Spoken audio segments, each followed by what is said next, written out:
La Cour de justice de la CEDEAO, saisie par le député maire de la ville de Dakar à la date du 30 janvier 2018, vient de rendre une décision qui confirme les greffes soulevées par les avocats de M. Khalifa Ababacar Sall depuis le début de la procédure dans l'affaire dite de la caisse d'avance de la ville de Dakar.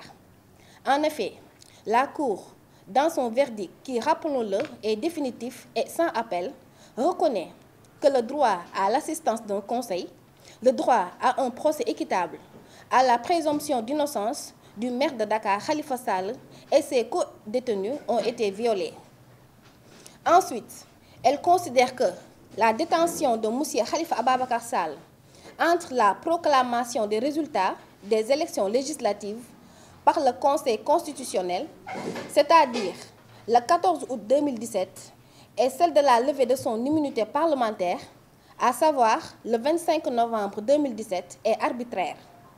Enfin, la Cour de justice de la CEDEAO dit que la responsabilité de l'État du Sénégal par le truchement de ses autorités policières et judiciaires est engagée et par conséquent condamne l'État à payer au maire de Dakar la somme de 35 millions de francs CFA.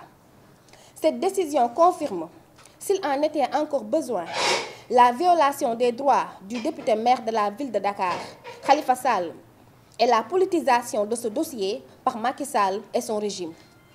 Elle confirme également une victoire nette et définitive du droit sur la forfaiture perpétrée par le régime de Macky Sall avec la complicité de certains juges.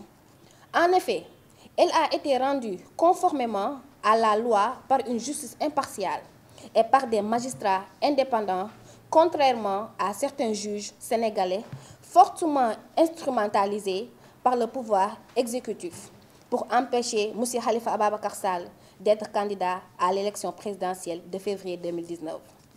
Par conséquent, cette décision s'impose à l'État du Sénégal, car rendue par la juridiction de la CEDEAO à laquelle notre pays a librement adhéré. Et les traités internationaux ratifiés par le Sénégal sont au-dessus de sa constitution, de ses lois, ses règlements et coutumes. C'est pourquoi les jeunesses nationales khalifistes exigent la libération immédiate et sans condition du député maire Khalifa Ababacar Sall et de ses co-détenus et l'annulation de la procédure judiciaire. Donne un ultimatum jusqu'à mardi à l'État du Sénégal pour se conformer à la décision de justice. Faute de quoi, nous marcherons vers la prison de Rebeuss pour libérer le maire de Dakar, Khalifa Ababacar Sall. Merci.